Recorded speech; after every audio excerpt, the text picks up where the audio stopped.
فاطمة الزهراء عليها السلام بنت رسول الله. قال سمعت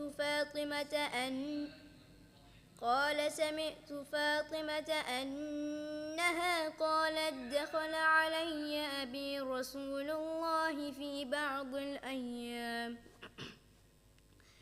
فقال السلام عليك يا فاطمة، فقلت عليك السلام. قال إني أجد في بدني ضعفا، فقلت له أعيذك بالله يا أبتاه من الضعف. فقال يا فاطمة ائتيني بالكساء اليماني فغطيني به، فآتيته بالكساء اليماني فغطيته به وسرت أنظر إليه وإذا وجهه يتلألأ كأنه البدر في ليلة تمامه وكماله. فما كانت إلا ساعة وإذا بولدي الحسن قد أقبل وقال السلام عليك يا أماه، فقلت وعليك السلام يا قرة عيني وثمرة فؤادي. فقال يا أماه إني أشم عندك رائحة طيبة كأنها رائحة جدي رسول الله. فقلت نعم إن جدك تحت الكساء. فأقبل الحسن نحو الكساء وقال السلام عليك يا جداه يا رسول الله، أتأذن لي أن ندخل معك تحت الكساء؟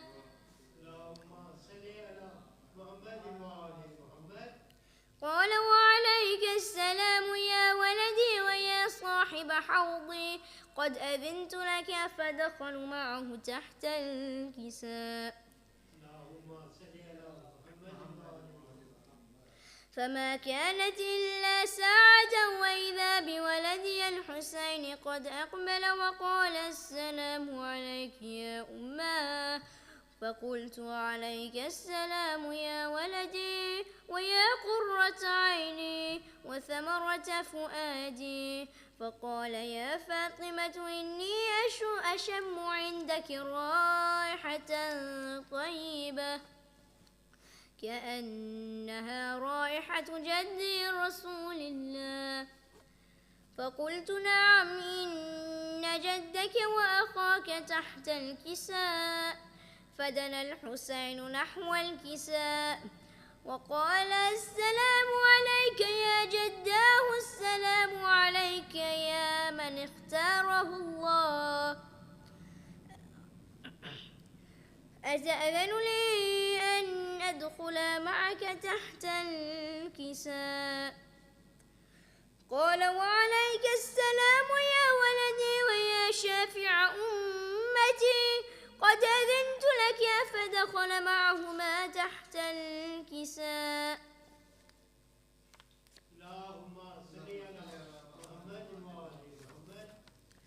فأقبل عند ذلك أبو الحسن علي بن أبي طالب وقال السلام عليك يا بنت رسول الله. فقلت وعليك السلام يا أبا الحسن ويا أمير المؤمنين. فقال يا فاطمة إني أشم عندك رائحة طيبة كأنها رائحة أخي وابن عمي رسول الله. فقلت نعم ها هو مع ولديك تحت الكساء. فأقبل علي نحو الكساء وقال السلام عليك يا رسول الله، أتأذن لي أن أكون معكم تحت الكساء؟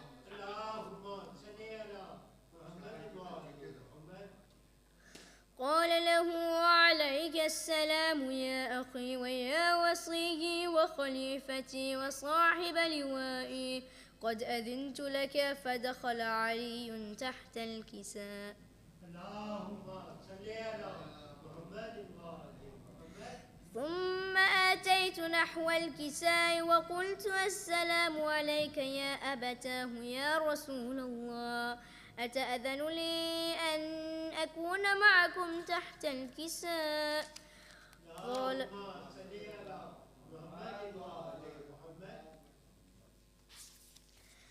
قال وعليك السلام يا بنتي ويا بضعتي، قد أذنت لك فدخلت تحت الكساء.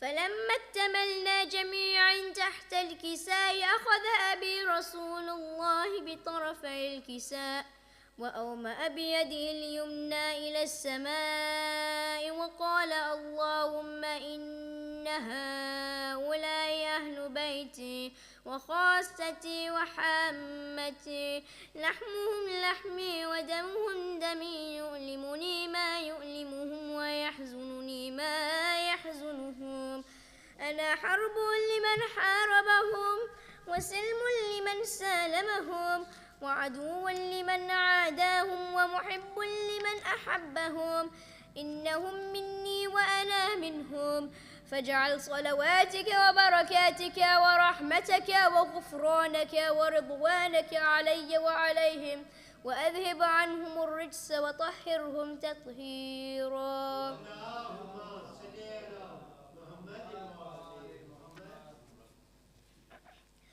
فقال الله عز وجل يا ملائكتي ويا سكان السماوات إني ما خلقت السماء مبنية ولا أرضا مدحية ولا قمرا منيرا ولا شمسا مضية ولا فلكا يدور ولا بحرا يجري ولا فلكا يسري إلا في محبة هؤلاء خمسة الذين هم تحت الكساء.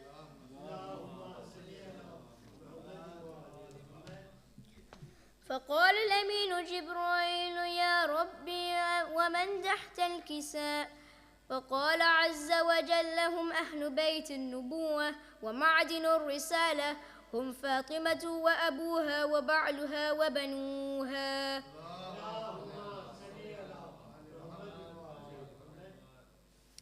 فقال جبرائيل يا ربي أتأذن لي أن أهبط إلى الأرض لأكون معهم سادسا؟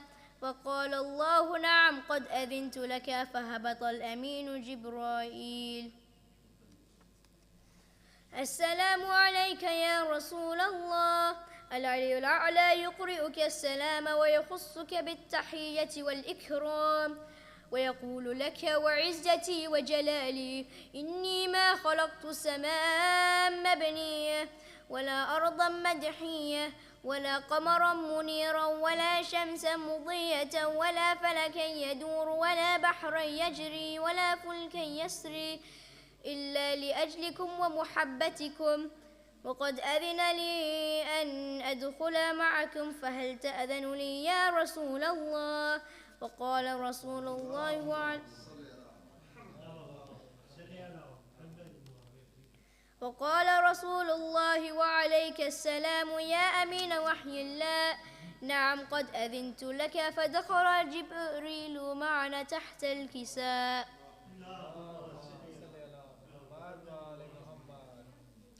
فقال لأبي إن الله قد أوحى إليكم يقول إنما يريد الله ليذهب عنكم الرجس أهل البيت ويطهركم تطهيرا.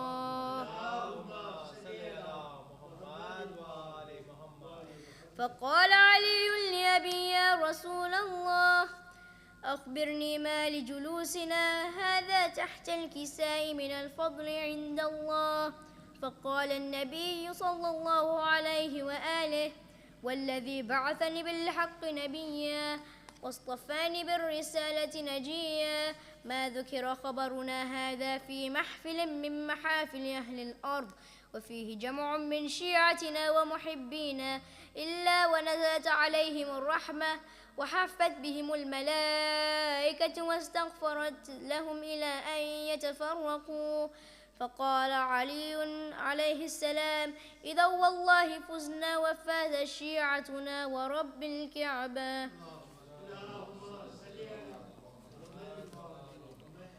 فقال أبي رسول الله صلى الله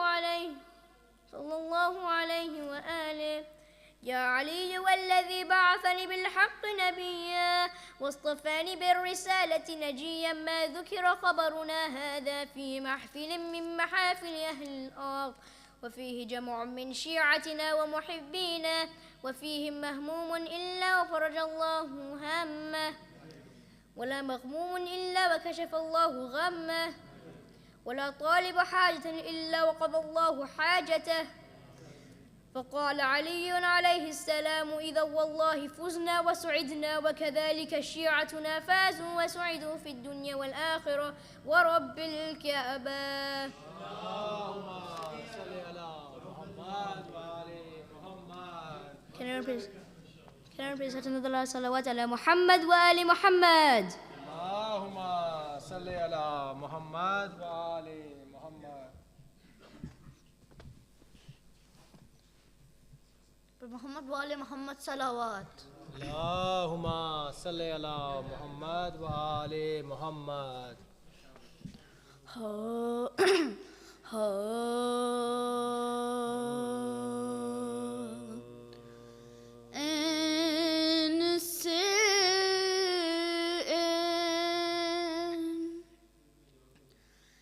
عبادت کا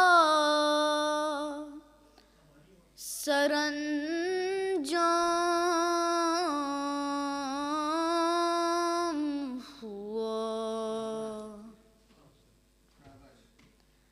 عین سے عین عبادت کا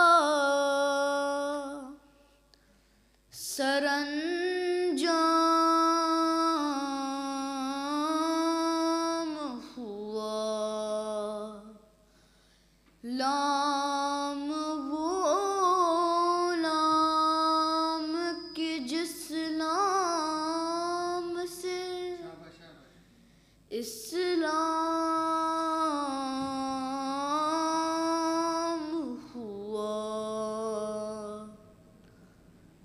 نام وہ نام کہ جس نام سے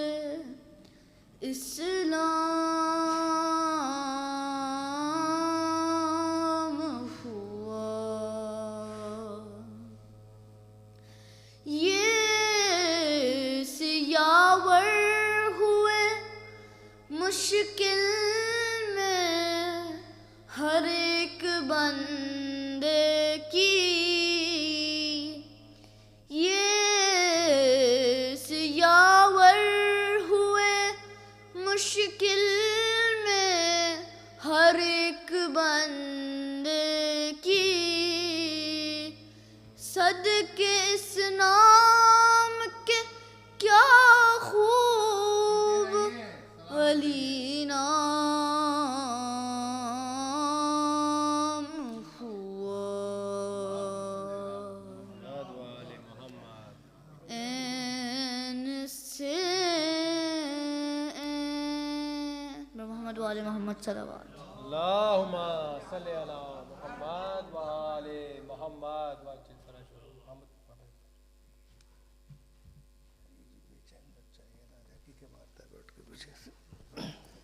بارے دیگر نعرہ سلوہ. اللہم صلی علی محمد وآل محمد. قریب آؤ بیٹا.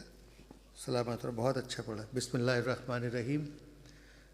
بارگاہ رب العزت میں دعا گو ہیں کہ بحق کے پوئنتن پاک بتوسل قائم آل محمد علیہ السلام جو مومنین اور مومنات یہاں موجود ہیں، جو رستے میں ہیں، جو کسی وجہ سے بھی نہیں آ پائیں گے، اور جہاں جہاں مومن و مومنات آباد ہیں، پروردگار سب کو اپنی حفظ زبان تحفظ اور آسانی عطا فرمائے، عزاداری حسین کو فروغ عطا فرمائے، ہمارے مقامات مقدسہ کی حفاظت فرمائے، اور تمام مومن و مومنات کی تمام مقامات مقدسہ کی زیارت نصیب فرمائے، اور ہر ایک کو پروردگار عالم یہ توفیق عطا فرمائے کہ وہ لوگ جو خدمت فرش ازاں میں مبتلا ہیں، شامل ہیں، پروردگار تمام مومن مومنات کی توفیقات میں اضافہ فرمائے. پنجتن پاک کے ساتھ ایک نعرہ صلوات باواز بلند. اللہم صلی علی محمد و آل محمد.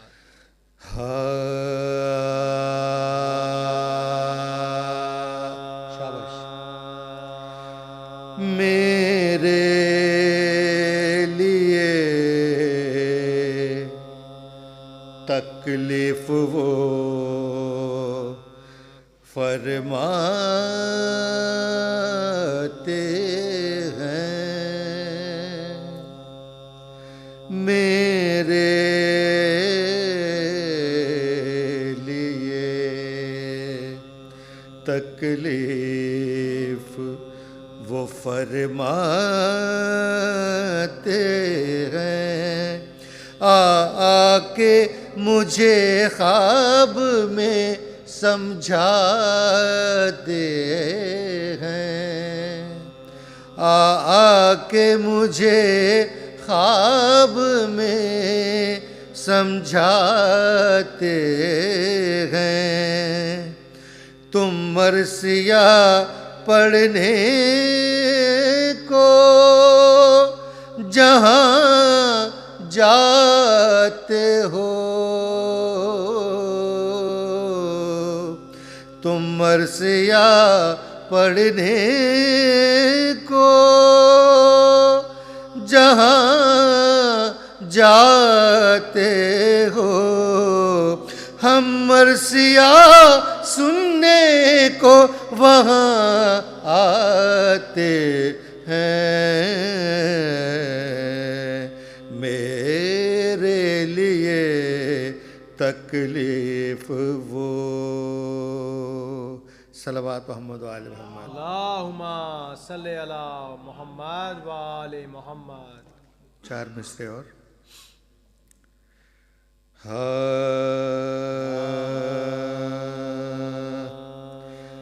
سوتے ہی کب تھے ساقیے کوثر تمام رات،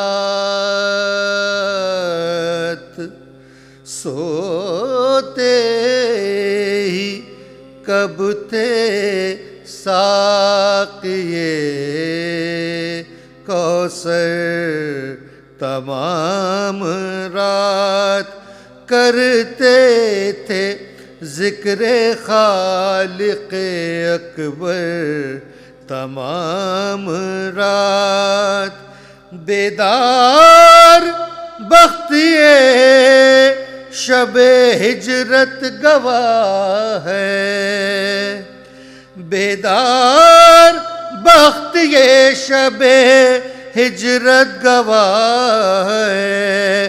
بس ایک بار سوئے ہیں حیدر تمام رات، سوتے ہی کب تھے ساقیے.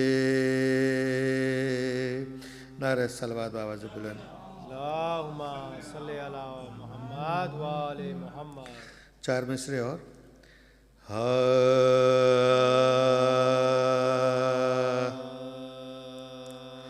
سب کے مشکل کشا ہیں میرے علی، سب کے مشکل کشا ہیں میرے علی.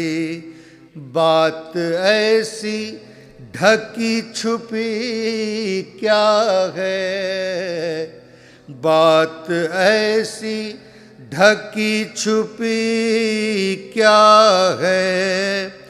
شک اگر ہے تو پکار کر دیکھو، شک اگر ہے تو پکار کر دیکھو. ہاتھ کنگن کو آر سے کیا ہے، سب کے مشکل کشا ہے میرے علی. صلوات محمد والے محمد. قریب آ جاؤ. فاتحہ. بسم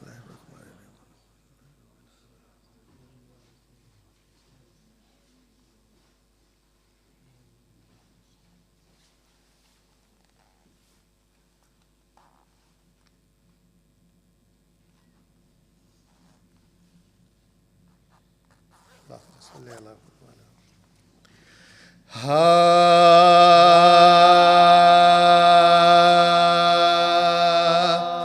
وطن میں جب حرم شاہ نامدار آئے، وطن میں جب حرم شاہ نامدار آئے، ملول و مضطر و بے تاب و بے قرار آئے، جناب عابد بیمار اشک بار آئے، نبی کی قبر مطہر پہ سوگوار آئے، نبی کی قبر مطہر پہ سوگوار آئے، بکا سے روضہ عالی وقار ہلنے لگا، فغاں وہ کی کہ نبی کا مزار ہلنے لگا، فغاں وہ کی کہ نبی کا مزار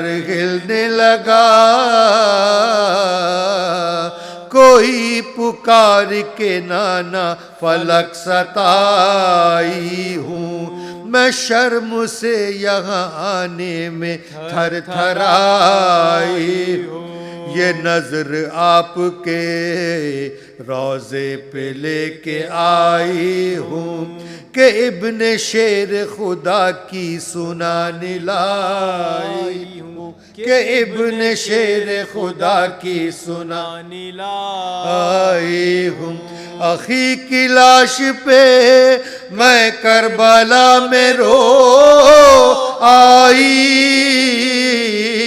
تمہارے لال کو دشتے بلا میں کھو آئی، تمہارے لال کو دشتے بلا میں کھو آئی، کسی کا غل تھا کہ بازار میں گئی نانا، شتر پہ بلوائے کفار میں گئی نانا، غضب ہے مجلس میں خار میں گئی نانا، یزید نحس کے دربار میں گئی نانا، یزید نحس کے دربار میں گئی نانا، شقی کی بزم میں کیا کیا نہ شور شر دیکھا، ہزار ناریوں نے مجھ کو ننگ سر دیکھا، ہزار ناریوں نے مجھ کو ننگ سر دیکھا، سفر میں قاسم بے پر بھی مر گئے صغرا، پھوپھی کے دونوں وہ دلبر بھی مر گئے صغرا، میرے جواں علی اکبر بھی مر گئے صغرا، تمہارے ننھے برادر بھی مر گئے صغرا، تمہارے ننھے برادر بھی مر گئے صغرا، نبی کا لال بھی سب اقربا بھی قتل ہوئے، علی کے شیر تمہارے چچا بھی قتل ہوئے، نبی کا لال بھی سب اقربا بھی قتل ہوئے، علی کے شیر تمہارے چچا بھی قتل ہوئے، علی کے شیر تمہارے چچا بھی قتل ہوئے، وطن میں جب حرم شاہ نامدار آئے. بابا سے بلند نعرہ صلوات. اللہم صلی علی محمد وآل محمد.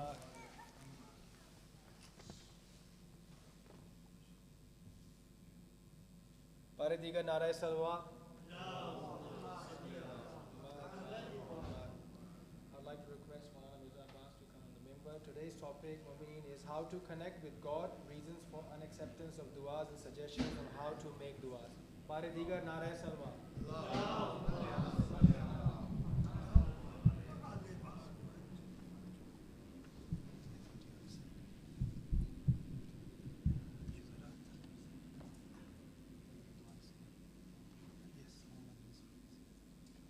نعرہ تکبیر، نعرہ رسالت.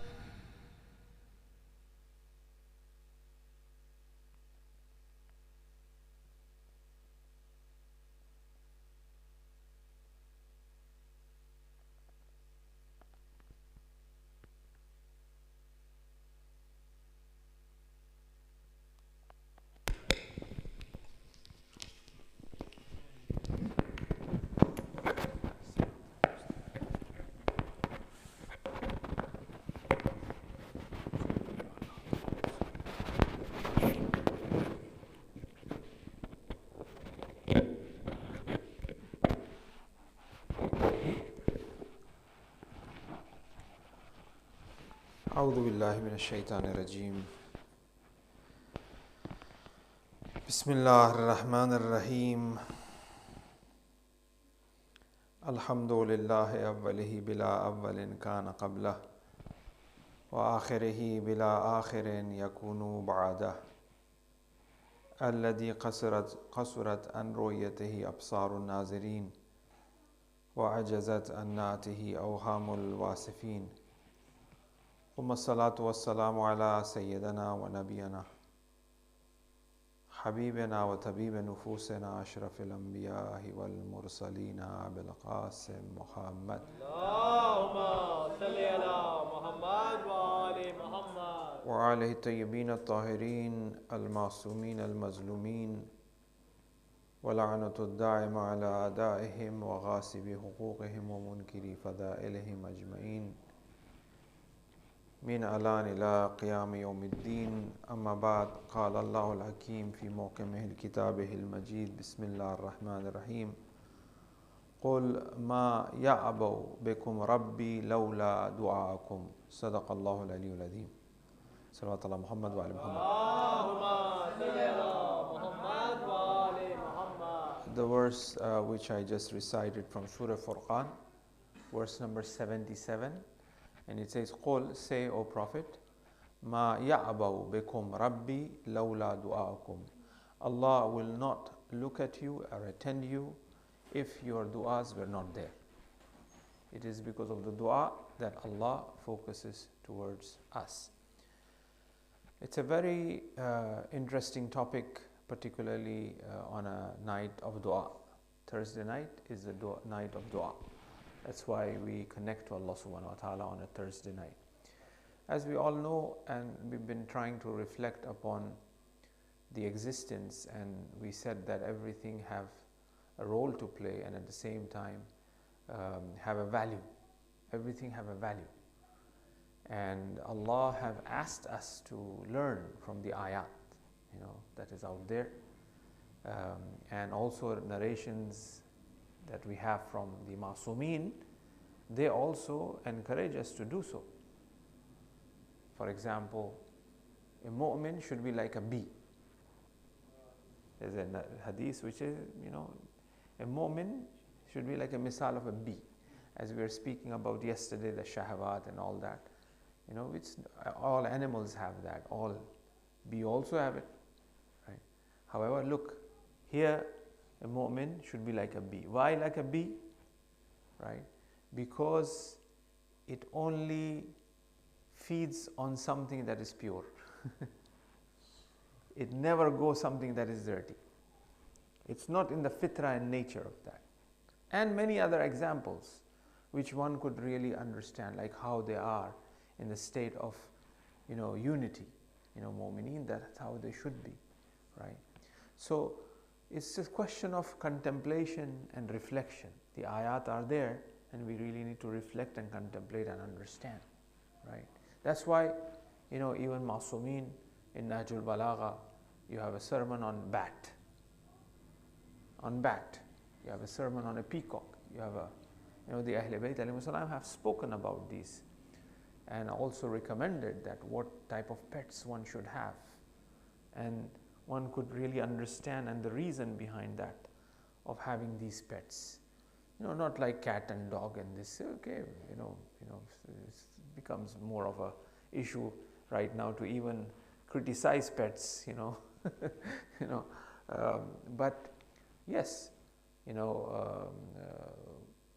rooster, chicken, pigeon, lamb, sheep, these are all things that are recommended. They say if you have, a rooster, shaitan will be busy with that.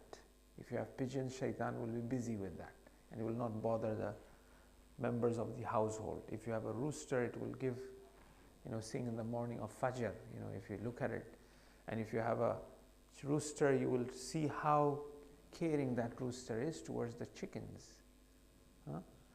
I have a rooster and few chickens, and when I look at it in the evening, the rooster will not go inside unless all chickens goes inside the barn. It will stay outside. If somebody goes near the chicken, the rooster will fly, jump to protect. These are signs that we need to learn from them, right? By reflecting, by understanding. Give that positive energy to us. Rather than, for example, you're standing in prayer, is a cat's hair somewhere, you're like, already namaz is mashallah. On top of that with cat's hair, ila mashallah. So it's better always, I'm not saying that, my daughters, they love to have cats. I'm not saying, we face the same things. My daughter loves huskies. I like huskies too. There's nothing wrong in that, It's good to love and like these animals. They are creation of Allah subhanahu wa ta'ala, right? And Amirul Mu'mineen says that you should learn 8 qualities from dog. 8 qualities of a mu'min should be like a dog, right? And that's, we have all of these things from our Ahl Bayt. Not that, sometimes Muslims they overreact. Dog is coming from front, they will cross the street, they will go the other side, no problem. They will know as soon as they see dog, as if like, puri najasat unke uppar aa ja rahi hai. So we have got to be, balance. We have to have that balance too, you know what I mean? So in any case, these are the ayat and signs that we really need to learn from, right? Bees, for example. Now dua, as our topic is not, I don't want to go in margin and in tangents because, the topic is quite a bit of, quite heavy as well. And also, why dua is not accepted? The question is, there isn't any dua that is not accepted. Adu'uni astajib lakum. That's the verse of the Quran. You call, you ask, and I will do istijabat. But the question is, when is the istijabat? Musa and Harun, they did dua for the nabudi for the destruction of Pharaoh. From the time they did dua, Allah said, I have accepted your dua. It took 40 years for Pharaoh to be destroyed, right? If it was somebody else, one time, 2 times is finished, you have said accepted, so far it's not accepted. We want that everything to be very quick, right? As soon as we say it should be there, kun fayakun, right? Now, first and foremost, let's reflect a bit about dua itself. What is dua?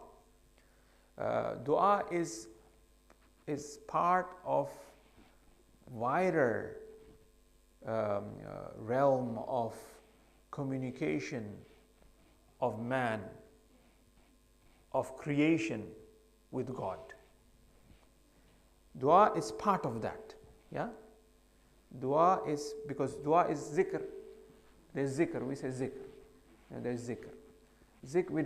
Usually we don't say zikr is dua, but zikr is also dua. Dua means calling. When we are doing tasbih, that is actually dua, because it's calling. We are saying Allahu Akbar. when we are praising Allah, that is dua. That's why in du'as as well, you have different types of du'as. You know what I mean? There's dua where there is short dua, you just ask for what you want in a dua format. Rabbana atina fid dunya hasana, for example. Right? There's a dua in which you recite Joshan Kabir, where you are praising Allah. There's no dua as such over there. It's just the names of Allah. But we call dua as well. Right? So dua is the mode of communication, or it's a part of the mode of communication with Allah. Our salat is dua. Our namaz is nothing but dua itself. You know, but we don't call it dua. We call it namaz, or we call it salah, prayers, right? But it's dua.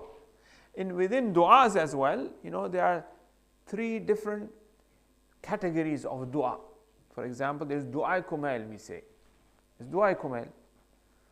You know, it's calling, it's dua. Or we say munajat, munajat shabaniya. That's also dua, but it's najwa. There's dua in nudba, which we recite Friday morning. We call it is nudba.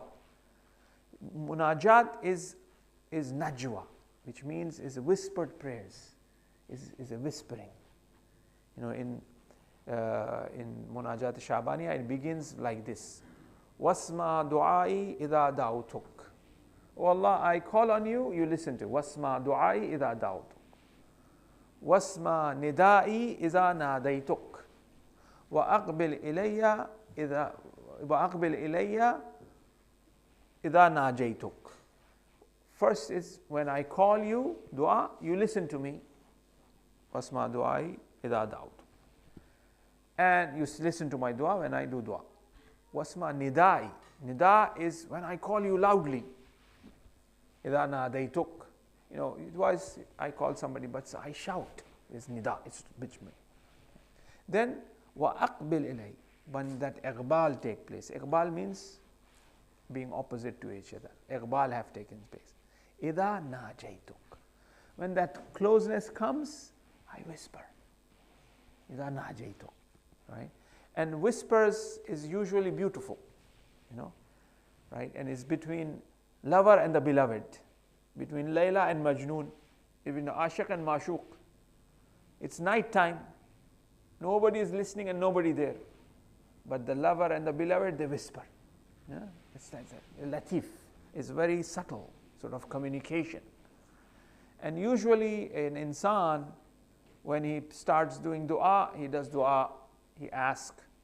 After that, you know, he started crying and shouting and in a way to connect to Allah.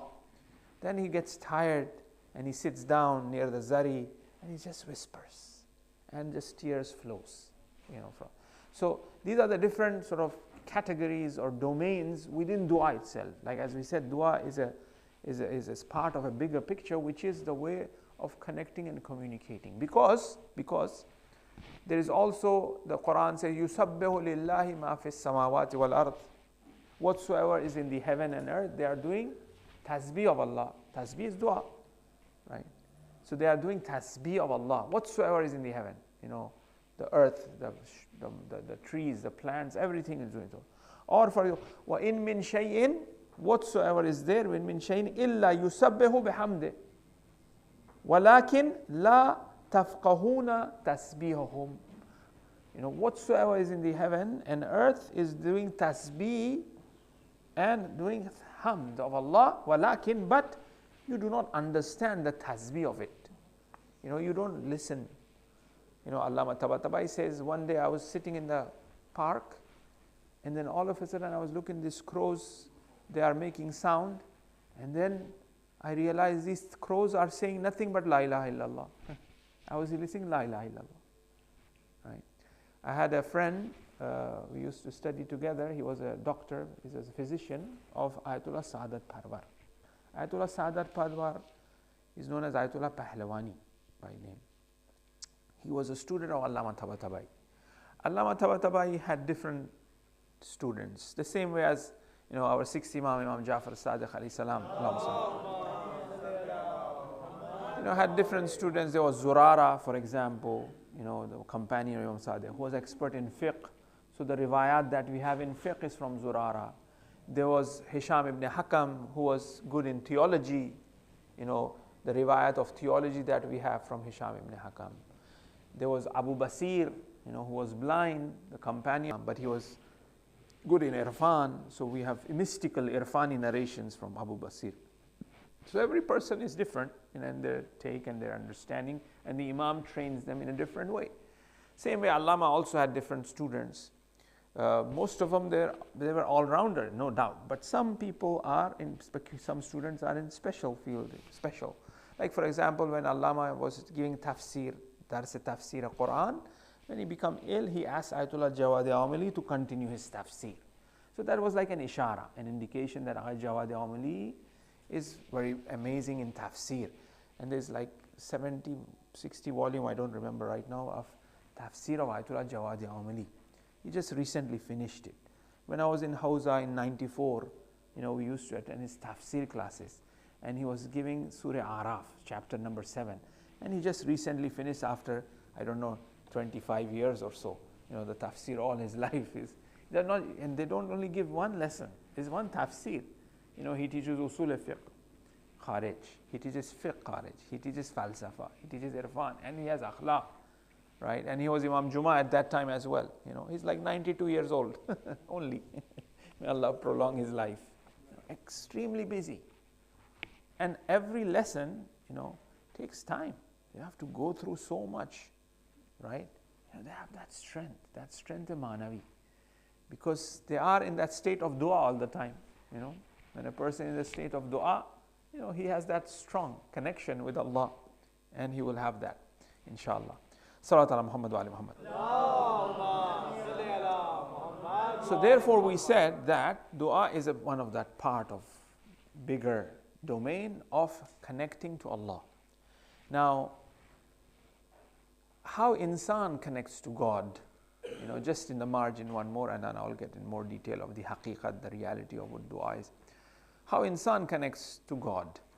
It is, how creation connects to God. Because what was the existence or the reality of existence before everything was created? There was nothing. It was nothing but consciousness and silence. There was no sound at all. It was silence, pure consciousness. And then what happened? First thing is kun. An yaqulu lahu kun fayakun. That kun happened first, and then everything came into existence. So kun is a sound in that silence which created. So it is this sound which goes back and brings the blessing and barakah. You see, is that sound. It is through sound things are saved. Whether that be even a cat or an animal. Something gets stuck and it makes noise. Why? Because it wants to be saved. It's the sound saves. When the baby is born, it's not crying, the doctor slap. Baba, you need to make noise. Otherwise it is not good. The reality of life is understood through sound. And the life comes through sound. That's why it's kun fayakun. And yaqulu lahu, Allah said. What did He say? He said kun. There's a sound. Where is this sound? In that silence. When that sound came, fayakun happened. Everything came into existence. So look how beautiful sound is. That's why music has a very powerful effect. There is evil music, there is positive music as well. Right? It has a very powerful effect. Sheikh Bahai, and all our ulama, they used to compose music. Ibn Sina, Sadra, Sheikh Bahai, who is buried in the haram of Hazrat Imam Mirza alayhi salam. There's a chamber there. He's buried there. He was a polymath. He was an expert in all different fields, in music as well. He died in Isfahan, and at a time where there were no cars, horses and all of that. But he also was the one in charge in the architecture of Haram of Imam Raza, Sheikh Bahai. And many things, he has made which were very interesting, hammam and this and that and the other. I think Minar Jumbe, there's a call in Isfahan, there's a minaret that you go there, you push the minaret, pushes, it's kind of, moves, right? And he had lit the whole big hammam with just one candle and used to stay warm. And it was Sheikh Bahai, also the Haram of Amirul Mu'mineen. The way he constructed was that when the sun rises, the first ray will reach the dahliz of Amirul Mu'mineen's Haram. The door step of Hazrat Ali. That's how he constructed the Haram. Sheikh Bahai. And he died in Isfahan. His desire was to be in Mashhad. So they took from Isfahan the body to Mashhad. With plane it's like hour and a half. With car it's like 6 hours or 7 hours. Right? In that time, I don't know how many days it took, but his body remained intact. And today is buried there near the Haram of Amir. So he composed music, sound we are talking about, haven't lost track. So he challenged the students that I'm going to compose music, and through this music I will make sure everybody sleeps. And then he composed it and he played it. The whole students, they all went to bed. I also challenge, and that is whenever I give speech, everybody sleeps. He doesn't need to compose music. Everybody sleeps. That's why they don't understand. They come and ask questions. But inshallah, we'll have a Q&A session on Saturday. Yeah. So sound have that power. That's why today, for example, the research, one of the most powerful way of connecting in autism is sound. Music is very much used, to train autistic children, to relax them, to a lot of things. So anyway, the topic is not music. We can talk about that music later on. Sound I'm talking about, right? Sound have that, powerful effect. Now it is man, like for example, Marsiya that we recite. Is that this sound. All of the mantras in Hinduism is recited in that particular word, Sanskrit only. Why? Because that's sound. He's a Chinese, but he will say, well, you are Chinese, but you got to say Om. It doesn't matter, you understand or don't, right? Because that sound have that. In Zen Buddhism, the sound have a very powerful effect on the soul.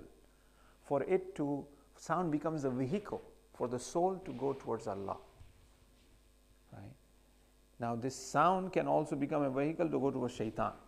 That's why you have all of these pop singers. Even when you look at not just the sound, even the lyrics sometimes are, what are they singing and why they are crazy about? I mentioned this earlier as well, like for example, Lady Gaga, one great singer, pop singer. In the lyrics she says, I love Judas. Who was Judas? The one who crucified Christ. But everybody listening and enjoying, and she's like famous. What is this? You know what I mean? Even the lyrics, which are very clear and very evil and very immoral, which will push the children towards immorality. But people are listening to it. Leave aside the music and the effect that it has on the soul, right? And I was listening somewhere, it says that there is a body that recognizes the records and music and allows it. There's some sort of frequency. And if that frequency is used, then only it's considered to be standardized, to be, relayed and accepted, to be passed. That frequency has a special number and letter, which is the equivalent to Lucifer, which is Shaitan, Lucifer. And it will create the nafs and the soul towards, stress and so on and so forth. Sound have that effect. But at the same time, when you look at non-Muslim listening to the Quran being recited in souls, soul moves. Sound. So why Arabic? Because of that sound. That's why, I guarantee you, du'as that we recite, you will not understand Arabic, but if you keep on reciting it, you will understand the meaning of it naturally. Your soul will understand. Right? Because there is some sound and there is that thing which is recited. I'm reciting Allah, but there is a haqiqat of Allah. There is a reality of Allah. I'm reciting Dua Kumail, but every sifat that I'm taking, I don't understand it. But this sound is closer to that reality. As this sound is closer to that reality, it will take my soul towards that, although I don't understand. Om, I don't understand, is Sanskrit, but it's closer, that sound is closer to some reality. So as I'm reciting it, I will go there. Right? So therefore these marsiyas, nohas, there's this sound. And it will take us to that, closer to that reality, which is Hussain. If we sit and listen and, we may not understand, we may not, appreciate that poetry, but that sort of sound will give us that reward, will bring us closer to that. Right? So sound has that. Dua is that sound. Right? Now, there's a narration which says, now I'm going towards my dua, mifta'ur rahma. Hadith says, dua is the key for the mercy. Now, who are going to decide what mercy is? You or Allah? I decide what mercy is. What is mercy? I want this car. That's mercy. Baba, no. Allah says this car is no good for you, is dangerous for you. And He will not give you. And now my dua is not accepted. What is this? For example, I'm just giving a very childish example. But what I'm trying to say here is that dua is mifta'ur rahma. Dua is key to mercy of Allah. The reality of seeking and asking any physical thing or any success is for what? Through this success, if this is not taking me closer to Allah, what success is that? Right? If this success is taking me towards Allah, then that is rahmah. If it is not taking me, that is rahmah. You see? That's why adu'uni astajib lakum. Whatever we call, Allah gives. As soon as we call, we come closer to Him. That itself is acceptance. That itself is valuable, more valuable than what I'm asking, which is physical.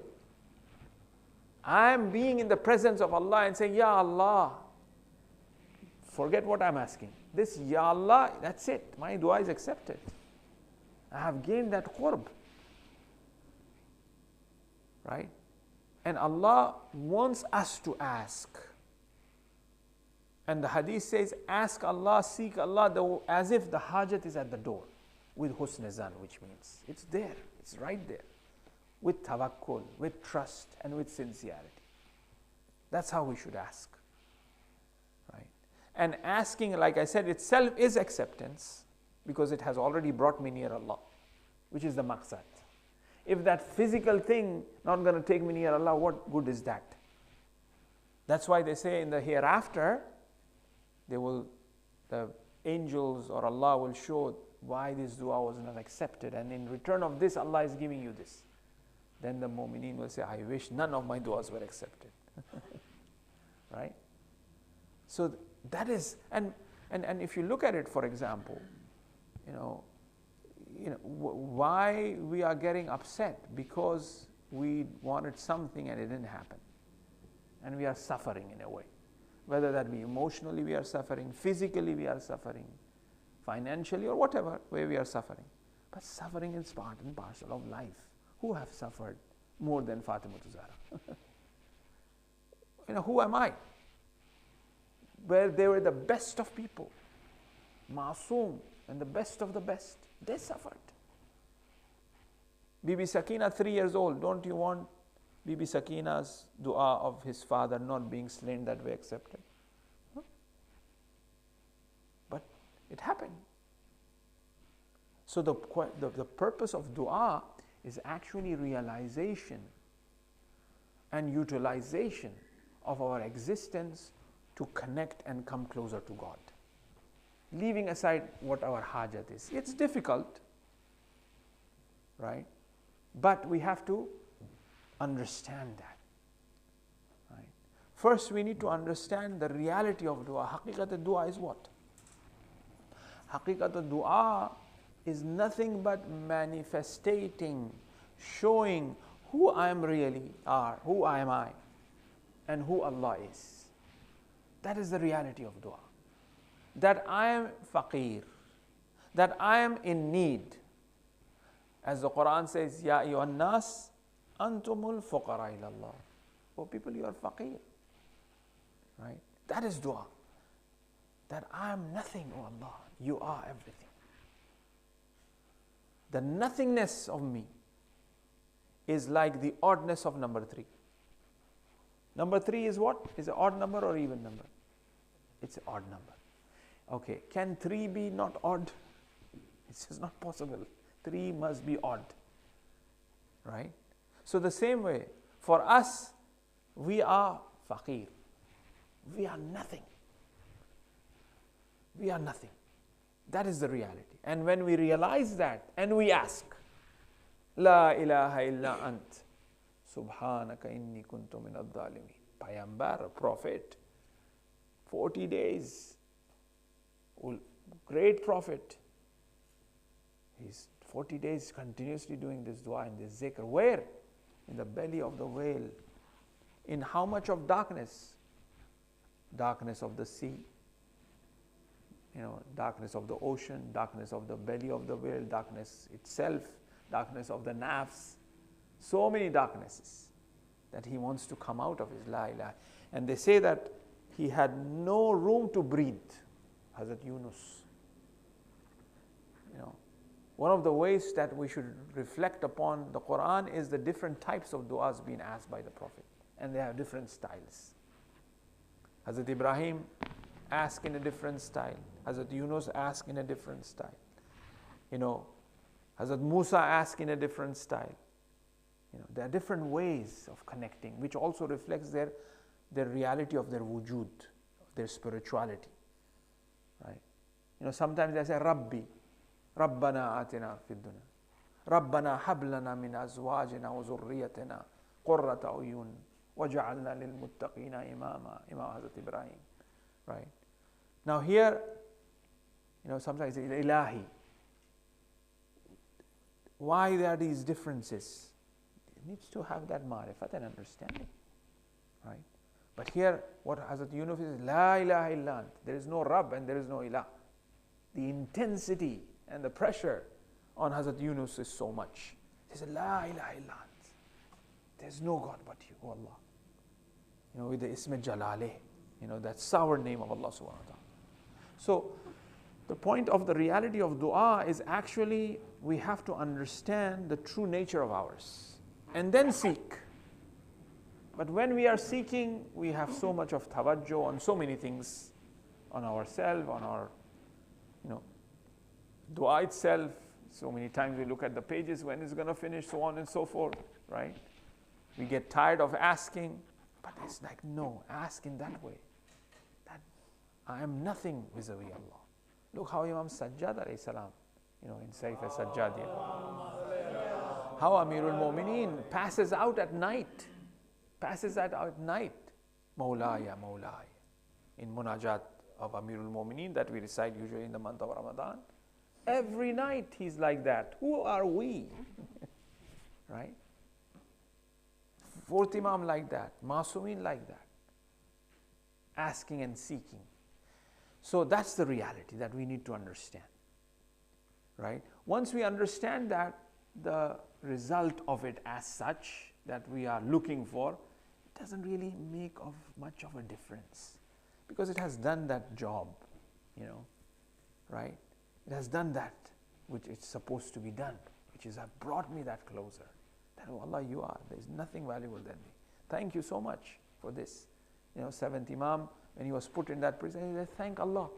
I have this opportunity to communicate with you. He is in prison, but he is happy being there. Why? Because I'm not busy with other people. I'm just me and you only. That's dua. That's the reality of it. Right? Then the other thing that we have to be careful about dua, yes, when it comes to, we are all human beings and insan, from the practicality of it, is the question of, one of the things that become, as it is the things that does not allow dua, making dua, is the adab of dua, the etiquettes of dua.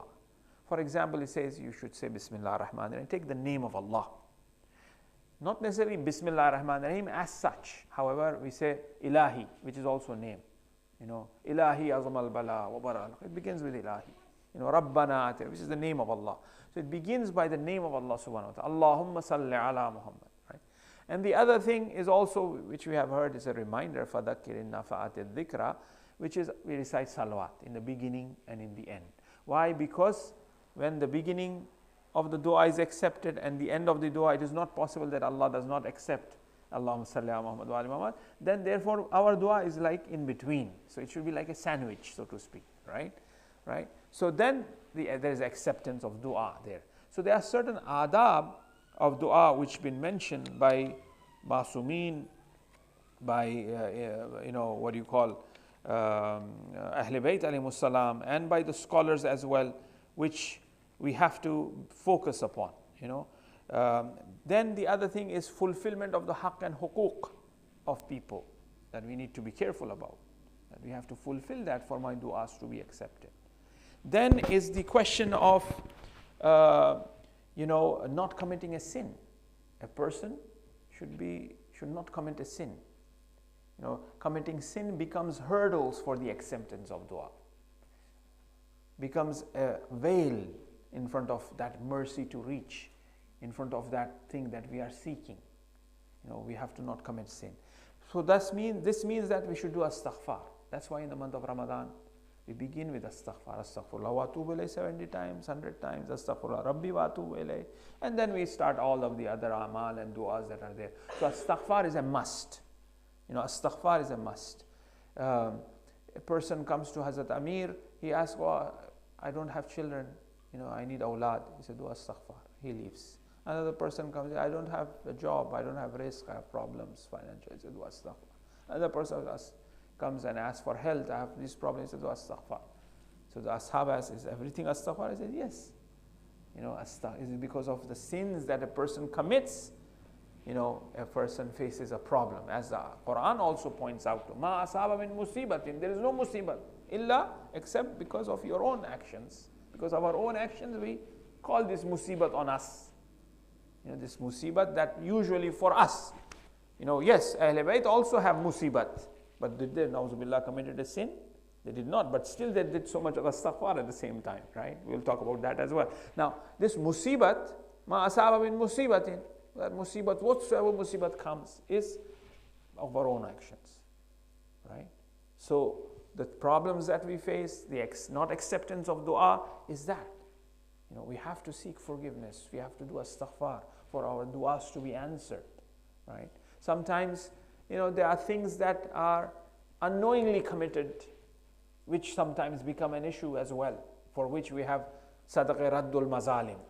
Is a special sadaqah that we give, that by mistake, an elderly person came and I was just sitting on the chair. I did not get up to respect. I should give the chair to him, right? And these things happen, which is not a sin as such, but it's wrong. It's against adab, akhlaq, for example, right? So those things have an effect on my soul, on my acceptance of du'as. However, now, musibat, as we were talking about, the Ahlul Bayt also suffered. But for them, it is actually a test for going on a higher level. Because there is a verse in the Quran. It says, Ma asaba min musibatin illa bi'idhnillah. Whatsoever musibat comes, illa bi'idhnillah. It comes by the will of Allah subhanahu wa ta'ala. However, وَمَنْ يَتَّقِ اللَّهِ, the person who is muttaqi, who have that taqwa, يَهْدِي قَلْبَهُ, his heart will be guided. Because he is muttaqi and musibat comes, his heart is guided towards goodness, towards greater good. So that's why the awliya, they face that musibah is a test, and as they are muttaqi, they pass that test. They are guided, through this musibah that we have. But usually for us, this musibat, that problems that we face, is that we have to look at why this happened. Everything has a reason. There's no such thing as luck or a chance, right? Every little thing has a reason. Everything that is out there, happens for a reason, is for a reason as well. That's why this palmistry, these lines and forehead and face reading, everything have hikmah. It's a ulum itself, ulum gharibe they call it, in a discipline. It's an occult science. Amirul Mu'mineen was expert in it. He taught Habib ibn Mazahir, was expert in occult science. He had 4 students, Ammar Yasir, Habib ibn Mazahir, Misam Tammar, these were expert in occult science, in numerology, in Jafar, in, these things, right? So everything is for a purpose. That's why you have these face readers, that's why you have this palmistry. They tend to, because of hikmat, because of experience that they have, right? So, masaib, not acceptance of dua, another thing, reason is because of that, The other thing is, kasb halal, the intake that we are taking must be halal. Then the du'as will be accepted. These are all based on the riwayat that I have, the reference, because of the time is not allowing us. Huzur qalb, we should have that presence of our heart when we are seeking, when we are asking, right? That should be there. And reciting, praising Allah in the beginning. That's why you would find du'as, du'a kumail, Allahumma inni as'aluka bi jabarut, bi malakut, bi kulli shay, and all that. And then you eventually ask after that. And there's a way of asking, that you praise Allah and then you ask what you want, right? This is one of the etiquettes of seeking dua. But sometimes we don't even have time to do dua as well. After prayer, bari mushkil se wajib, and then one sajda and we are out. Why? Because everything we know we can do it. Then something happens as, so now dua is needed, right? But there should be a time for that, for sajda, for dua, for tasbih.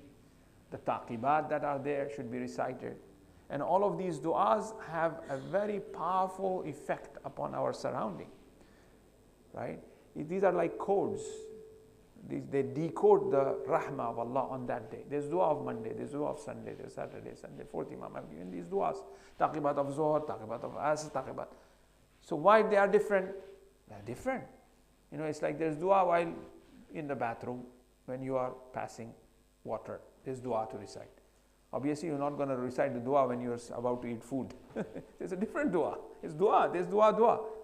There's dua of taqibat of Zohr, taqibat of Fajr, Monday, Tuesday, Wednesday, Arafah. There are different timings. And these timings requires different chantings, different name combination of God, which will unlock that reality that we don't see, which is out there, right? So every time when we go out, there's Ayatul Kursi to be recited. There's particular reason for it. Yes, in a way, in order for us to encourage, there's this many malaks will come and protect. Okay, fine. That is there as well.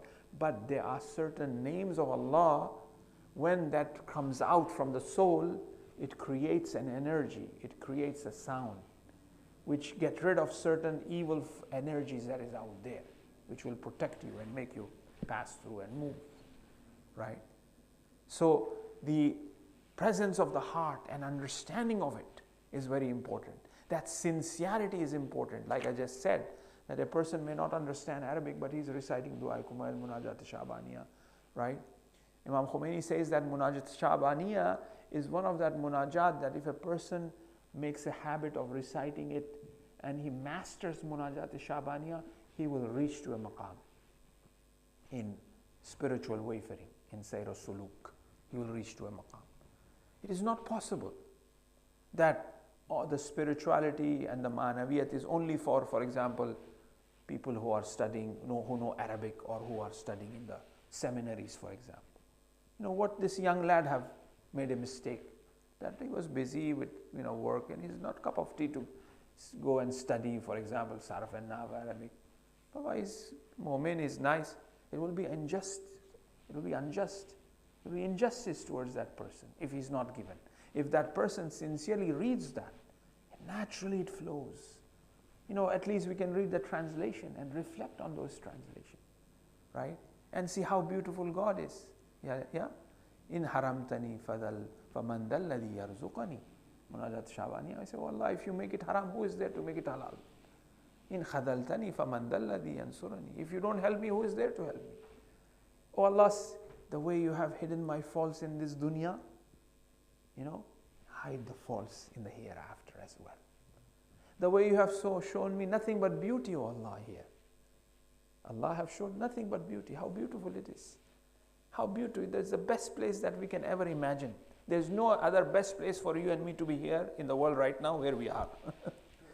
Because we think, oh, we should be in haram. Okay, yes. But right now, this is the best place that we could have ever been. And alhamdulillah, Allah has given us. And to be with the company of the mu'mineen. Mu'mineen are manifestation and reflection of Allah. Izzat of a mu'min is izzat of Allah. Al-izzatu lillah wa li rasulih wa lil mu'mineen. The honor, when I honor you, I'm honoring Allah subhanahu wa ta'ala.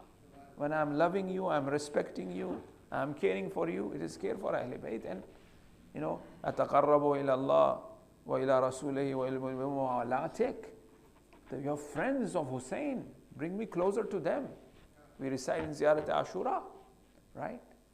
So this is istijabat of dua of ours, of that Ziyarat Ashura, that we are close to each other, right? So therefore, the point is that Salawat ala Muhammad wa ala Muhammad.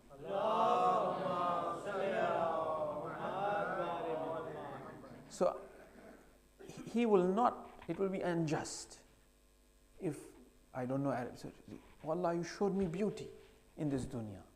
Show me beauty in the hereafter as well. And you will show me beauty in the hereafter. As you have shown me beauty in this dunya, this is beautiful. How can you not show me beauty in the hereafter? The way Munajat Shabaniya is connecting to Allah subhanahu wa ta'ala. This is dua. Yes, we are on a level, we get issues, we want to pass the exam, those things are to be done. Yeah, we will do dua, but at the same time, we have to work hard as well, right? Amirul Mu'mineen on the 19th, on the 20th, who they call? They call the doctor, who was a Christian, to see the wound, whether some medicine could be given. Hazrat Isa alayhi salam, who gives shafa, who raises people from death, right? He got maris, he got ill, Prophet Isa alayhi salam. He said, oh, now I'm not going to go to doctor because I'm the one who gives everybody cure. Nothing was happening. Then Allah did wahi to him, oh Isa, the cure of yours is in that plant. Go and fetch it and go to that Hakim to have your medicine. Yeah, Allah, the nizam of Allah, the norm, the system that Allah have made is for a purpose, for a reason. You see? So these are few things that we find in regards to, as an adab of dua. Now the acceptance of it or not, once again, we are unaware of the result of what we are seeking. Is the hikmat and wisdom of Allah. Our responsibility is to seek and ask. It's not to judge or decide whether it should be given or we should achieve it or it should not achieve it. That's Allah's understanding. That's Allah's responsibility. He knows the best, right? We get it or we don't get it, right? Sometimes, we think that it's good in it, but eventually after a while, we ourselves realize it. Oh, I was asking for it. I'm glad it did not happen. We ourselves realize that later on, right? Some things we may not, but we will eventually, when that will happen, يَوْمَ تُبْلَ السَّرَائِرِ. As the Quran says, that all of the secrets will come out and we'll see it, right? So we should never be disheartened. And that's what shaitan wants. Shaitan does not, see, as they say, shaitan does not want to kill us. When you have a warfare, shaitan is adu mubin, shaitan is our enemy. So when we have a war, if there is an enemy, the enemy either should kill us, right? Or, we should kill them. Either we should be victorious or their point is that they should kill. And they will be victorious. But shaitan does not want to kill us. Shaitan wants to arrest us. Shaitan wants to make us slave because killing us has no purpose for shaitan. We will become slave of shaitan. We will do whatever shaitan asks us to do. In Surah Hashr, I think we recite, on the day of judgment, human beings, insan will say, Shaitan asked us to do. The shaitan will say, no, I just asked you to do and you did it yourself. I believe in Allah. I believe in Allah. You did not believe His presence. I believe in His presence. You did not believe in presence and you acted upon it. You thought Allah is not watching or whatever happened. The sin became passion. There's a passion in sin. And we were passionate about it and you were, trapped with your own nafs. Right? So, what it is that, shaitan is the enemy. But he wants to make us slave, not to kill us. In a warfare, what is needed? In a battle, what's needed? Iron is needed to make weapon, to sword, arrows, or it's iron. Or even today also iron is the basic material of warfare, right? But for fighting shaitan, the greatest enemy, iron is no good. What's needed? It needed buka. وَسِلَاهُ الْبُكَى. In Dua Kumail we recite, our tears, our cries, our du'as, our calling. Allah subhanahu wa ta'ala, that is the weapon against shaitan. Our du'as are the weapon. So shaitan will make us disheartened. Or we did those dua, never happened, did dua, that never happened. No. The point is that no, we gotta ask. And this seeking and asking will bring us closer to our reality. That is faqr wujudi. That is our essential reality, that we are nothing. Allah is, it is whatever it is. The time I think that I am something, that itself is the greatest hijab. That itself is the greatest veil between me and Allah, that I thought of myself something else. The whole adab of salat, adab of our prayers have these meanings in it. Imam Khomeini in Adab al-Salat, which is translated in English as well, in Islam.org, you could find the PDF of it. When we go in sajda, what do we say? We say, Subhana Rabbiyal A'la wa bihamdi. Right? Subhana Rabbiyal A'la wa bihamdi. Then what do? We get up. What do we say? Astaghfirullah Rabbi wa atubu. And then we go in sajda again. What do we say? Subhana Rabbiyal A'la wa bihamdi again. So he says that when I say Subhana Rabbiyal A'la wa bihamdi first, I realize that it is me who is saying Subhana Rabbiyal A'la wa bihamdi. Astaghfirullah Rabbi wa atubu. I shouldn't be realizing of myself. When he's saying Allah, I should be fana in Allah subhanahu wa ta'ala. Then I go in sajda again. Then I say in that state of fana, in an annihilation in the existence of God, that really Subhana Rabbiyal A'la wa bihamdi. Every action of ours have a meaning. Is symbolic, right? Ruku, sajda, qiyam, salam, tashahud, all of it. The wudu that we perform, why water, so on and so forth.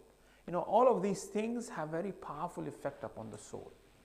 And one of the greatest thing that ad-du'a silahul mu'min. Dua is actually considered as silah. Ad-du'a miftahul jinnah wa maghalitul falah. Dua is actually the miftah of Jannah, is a key for the paradise, and also is the key for falah, for righteousness, for felicity and success. One should never ever, there was a story which you have heard just as a reminder, Hazrat Musa or Hazrat Isa said, who is the, most closest one to you, O Allah, right? Or who I will be mahshur with, right? He said, okay, go to Fala, this, shop, bazaar, market, and then you will find a lady there. And then he said, he went there, Prophet Isa or Musa, and he saw this lady who is, with no hands, no feet, right, blind. And then she, Prophet Isa asked, what have you done that you have become so dear to Allah subhanahu wa ta'ala? What action have you done that Allah is saying you are the closest to Him, right? Or who will be with me in the hereafter? What have you done? What is it? He says, I'm thanking Allah. Doesn't have hand, doesn't have feet, Why are you thanking Allah so much? She says, I'm so thankful to Allah that He has sent the Ulul Azam Prophet to me. I don't have feet, I don't go to the Ulul, their Prophet came to myself. How can I not be thankful? Right? That shukr is a dua. Thanksgiving is a dua. As we said, it's a part of dua. Shukr. Allahumma inni as'aluka, we recite in Dua Rajab, Allahumma inni as'aluka sabru shakirin ala. Allah, give me the sabr of who? Of shakirin. Those who are doing always shukr. Because the level of shukr is higher than hamd. Right? And sabr of shakirin. Because a person who is shakir, he is sabir. Look at this lady, he's so patient. And he's doing shukr. That shukr was sabr shakirin. That type of sabr, that quality that we are asking. So thanksgiving is that. Amirul Mu'minin says 3 things, you will not lose anything if you do these 3 things. One is astaghfar. Person doesn't lose anything. He says astaghfirullah rabbi astaghfir. Yes, we should do it with sincerity and we should think of it, and perhaps when we are reading astaghfar this will come, right? And the other is doing dua. There's nothing wrong in asking and seeking and doing dua. For the Prophet Musa alayhi salam says that, oh Allah, give me the salt to put in the soup. Hazrat Musa will even ask for the salt to put in the soup. Amirul Mu'minin will do dua that he be successful in tying his lace. Hazrat Amir, who lived in the Khaybar, he does dua for that he could tie his lace. Always in that state of asking and seeking, which is the reality of insan, which is faqr wujudi, right?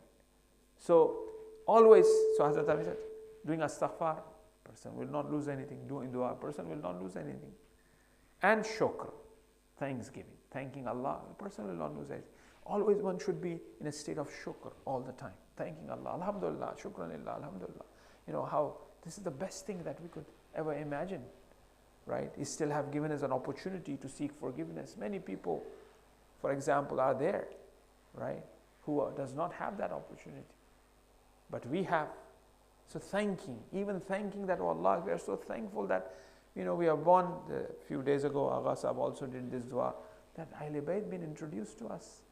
We are so thankful. Because there is no U-turn and there is no any other way out than this reality. This is the reality. Inshallah, tomorrow, when we're going to talk about interfaith and all that, I'm going to speak about the reality of Tashayyu and Shiism vis-a-vis other faiths, and then the methodology of interfaith and why it's important, and intrafaith, for example. So therefore, is that thanksgiving. So always being in that state of thanking, always being in that state of dua, right? Imam Hussain alayhi salam, on that day, so many duas. On the day of the last second till last minute, right? Imam Hussain was reciting dua. When he was falling from that steed, he said, look, ma'buda siwak. In that state, right? So dua is a very important phenomena, is a very important apparatus through which we can connect to Allah. We have nothing other than our sound. We have nothing other than, this tongue by which we could use and to come closer to Allah subhanahu wa ta'ala. Yeah. And ila mashallah, there are du'as, right? They ask, because there's so many dua books. They ask Hassan Zadeh Amali, if somebody really wants to, somebody becomes a Muslim, there's this, right? Somebody becomes a Muslim, he said, okay, let's go. The Muslim new convert was taken, or revert was taken to the masjid. What is it? It's namaz time, okay. Okay, before namaz is mustahab to do this dua, okay.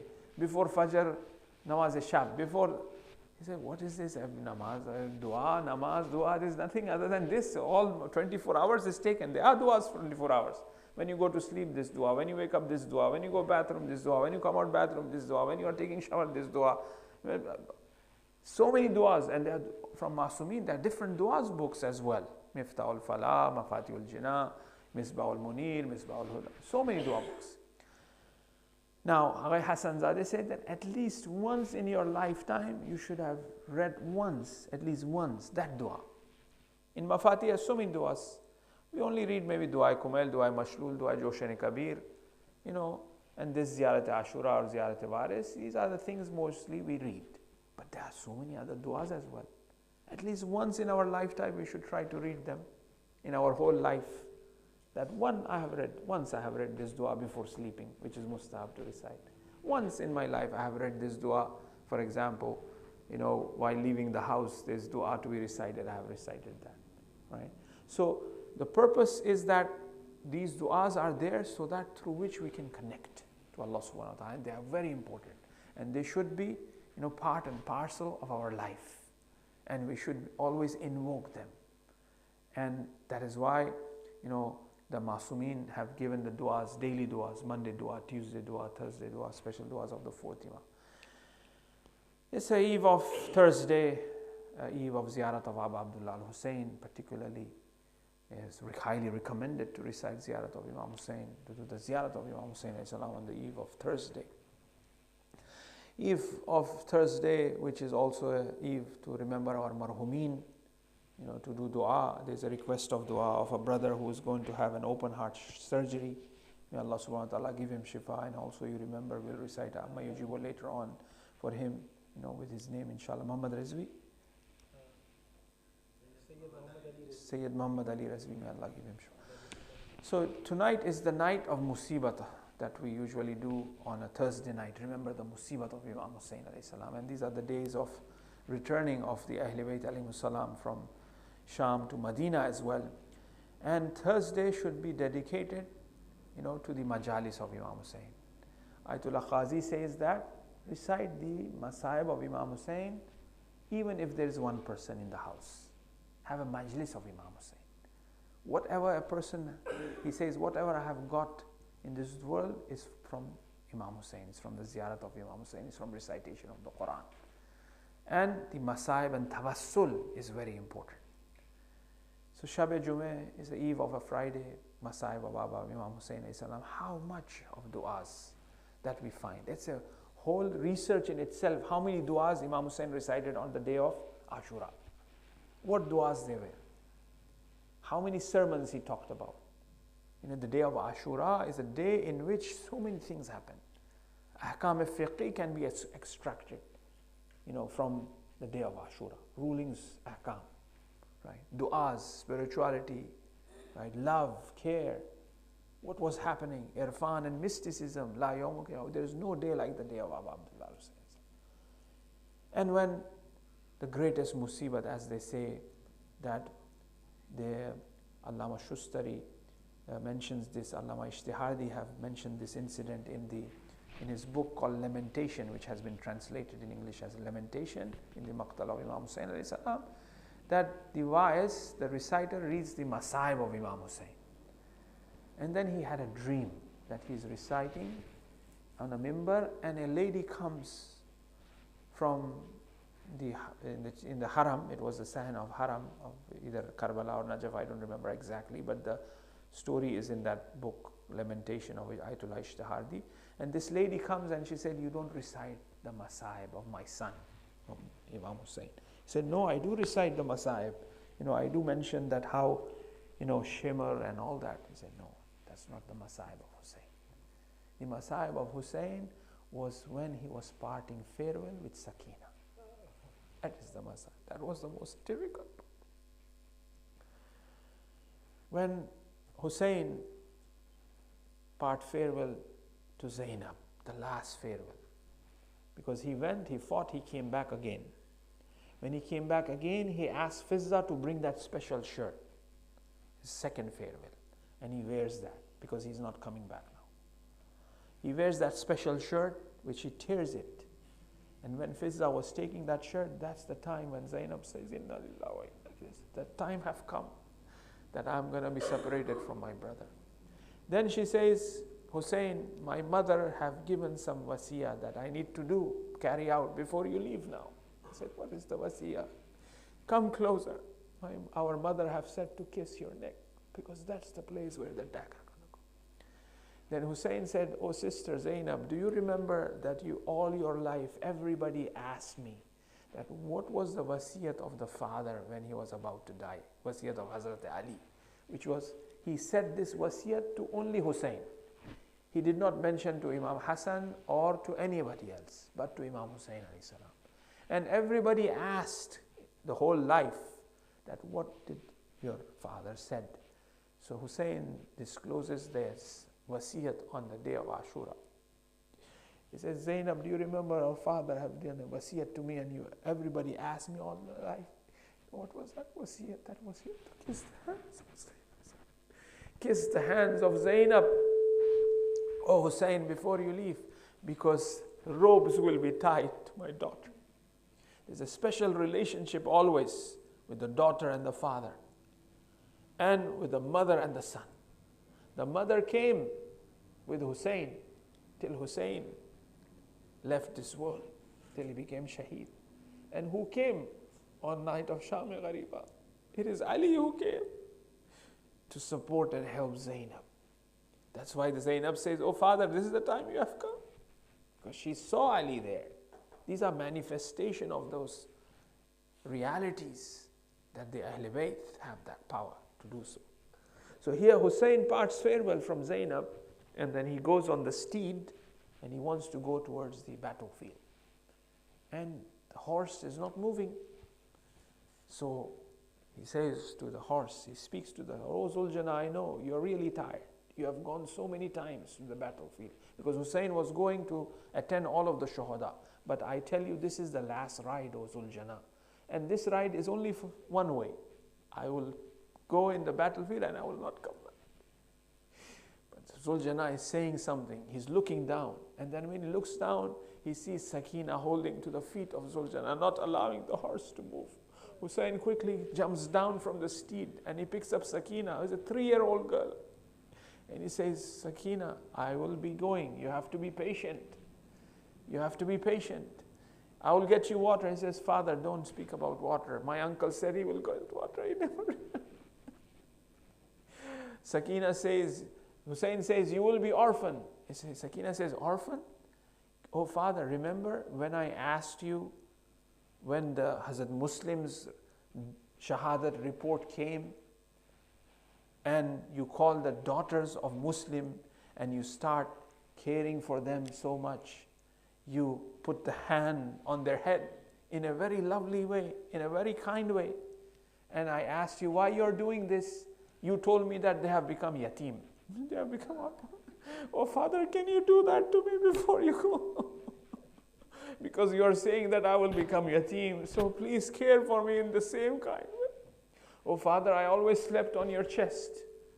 Because Sakina always slept on the chest of Hussain. But now Asghar sleeps on the chest of Hussain because Asghar is there. Whereas Sakina is all alone in the Sham. That's why Zainab says on the day of Arba'in, when she goes to Imam Hussain, she says, oh brother, you're amanat, and I've left her alone in Sham. Sakina says, I want to sleep. So Imam Hussain put Sakina on the chest. She went to sleep for a little bit. She wakes up. And she says, oh Father, go, I'm not going to stop you. He says, why? Because I saw Rasulullah in the dream. He's saying, don't stop Hussain, let him come soon. And this is the farewell, which was very difficult for the father to leave that 3-year-old Sakina in that state. And Hussain went and he fought. And when he fought, he was falling from that mount. And when he was falling, what was he reciting? Oh Allah, in your love. In your love. Oh Allah, ma ma'buda siwak. There's no ma'bud than you. And he falls. And there are 3 names. Khuli and Shimr and Sanan were in charge to sever the head of Hussain. They say Hussain was in bloodbath for Riwayat Abi Makhnaf. The Maqtal of Abi Makhnaf said 3 hours he was on the ground. Nobody dared going near Hussain because every person was going, this is Rasulullah. And Hussain looked at them. As soon as Hussain looked at them, their hands start to shiver. They would run away. They will throw the dagger and they will run away. And it was Shimr who finally goes and reaches there, sits on the chest of Hussain. Hussain says, Shimr, you are sitting on a very high place. Rasulullah would kiss from neck to the chest. And then finally Hussein's head was about to be severed by Shimr. Mir Anis says this in the Marsiya. He says when Shimr was about to sever the head of Hussain, he saw a neck of a lady. He said, Zainab, what you're doing there? I'm going to sever the head of the sister and brother together. Bhai aur behan ka gala saath kar. Then the voice echoed in the plain of Karbala, oh Shimr, you're blind. This is not Zainab, this is Zahra. So, and then Shimr severed that head of Hussein, and it's on the spear. Inna lillah wa inna ilayhi raji'un. Allah lanatullah ala qawm al-zalimin. سيعلم الذين ظلموا أي منقلب ينقلبون بفاطمة وأبيها وبعلها وبنيها وسر المستودع فيها بعدد ما أحاط به علمك بمولانا أبا عبد الله الحسين عليه السلام. يا الله يا الله يا الله يا الله يا الله يا الله يا الله يا الله يا الله يا الله يا رحمن يا رحيم يا مقلب القلوب ثبت قلوبنا على دينك یا قاضی الحاجات یا کافی المحمات انک علی کل شیء قدیر. ماتم حسین یا حسین یا حسین یا حسین یا حسین یا حسین یا حسین یا حسین یا حسین یا حسین یا حسین.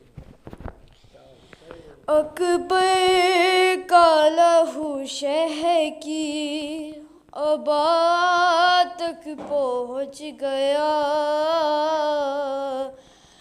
اکبر کا لہو شہ کی ابا تک پہنچ گیا. دستار سے وہ ماں کی دستار سے وہ ماں کی ردا تک پہنچ گیا. اکبر کا لہو شہ کی ابا تک پہنچ گیا. اکبر کا لہو شہ کی ابا تک پہنچ گیا. ایسے گری ہے خیمے میں اکبر کی لاش پر ہے. ایسے گری ہے خیمے میں اکبر کی لاش پر. زینب کا خون خاکے زینب کا خون خاکے شفا تک پہنچ گیا. اکبر کا لہو شہ کی ابا تک پہنچ گیا. اکبر کا لہو شہ کی ابا تک پہنچ گیا. لیلا یہ رو کے کہتی تھی اکبر کہاں ہو تم ہے. لیلا یہ رو کے کہتی تھی اکبر کہاں ہو تم. ظالم کا ہاتھ میری ہے ظالم کا ہاتھ میری ردا تک پہنچ گیا. اکبر کا لہو شہ کی ابا تک پہنچ گیا. اکبر کا لہو شہ کی ابا تک پہنچ گیا. ہے آواز رن سے آئی کہ بابا میں گر پڑا ہے. آواز رن سے آئی کہ بابا میں گر پڑا ہے. گرتا ہوا حسین ہے گرتا ہوا حسین صدا تک پہنچ گیا. اکبر کا لہو شہ کی ابا تک پہنچ گیا. اکبر کا لہو شہ کی ابا تک پہنچ گیا. سینے میں نیزہ توڑ کے کہتا تھا یہ لائن ہے. سینے میں نیزہ توڑ کے کہتا تھا یہ لائن. دیکھو حسین اپنی ہے دیکھو حسین تک پہنچ گیا اکبر کا لہو شہ کی تک پہنچ گیا اکبر کا لہو شہ کی ابا تک پہنچ ہے مولا ضعیف ہو گئے کچھ دیر میں مگر ہے مولا ضعیف ہو گئے کچھ دیر میں مگر اکبر کا لاش آلے ہے اکبر کا لاش آلے ابا تک پہنچ گیا اکبر کا لہو شہ کی ابا تک پہنچ گیا اکبر کا لہو شہ کی ابا تک پہنچ گیا یا حسین یا حسین یا حسین یا حسین یا حسین یا حسین ظلمتوں میں گوہر تبندہ ہے حسین ظلمتوں میں گوہر تبندہ ہے حسین ظلمتوں میں گوہر تبندہ ہے حسین ظلمتوں میں گوہر تبندہ ہے کہ جس کے ہونے سے انسانیت پائندہ ہے حسین ظلمتوں میں گوہر تبندہ ہے حسین ظلمتوں میں گوہر تبندہ ہے سوار دوش رسالت کے سر نیزے پر سوار دوش رسالت کے سر نیزے پر قرآن سنا کے بتایا شہید زندہ ہے قرآن سنا کے بتایا شہید زندہ ہے حسین ظلمتوں میں گوہر تبندہ ہے حسین ظلمتوں میں گوہر تبندہ ہے نہ پہنچا پانی نہ لاشا بھی جائے خیموں میں نہ پہنچا پانی نہ لاشا بھی جائے خیموں میں کنیز زادہ تیری بیٹی سے شرمندہ ہے کنیز زادہ تیری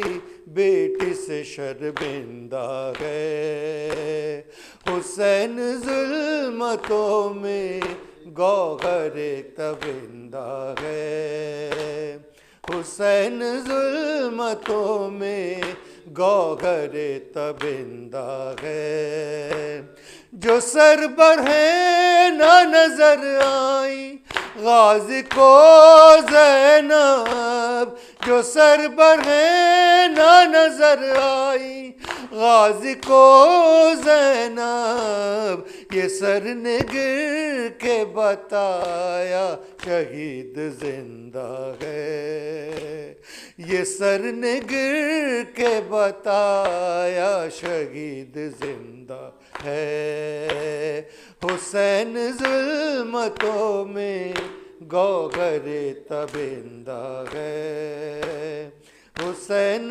ظلمتوں میں گوہر تبندہ ہے یا حسین یا حسین یا حسین یا حسین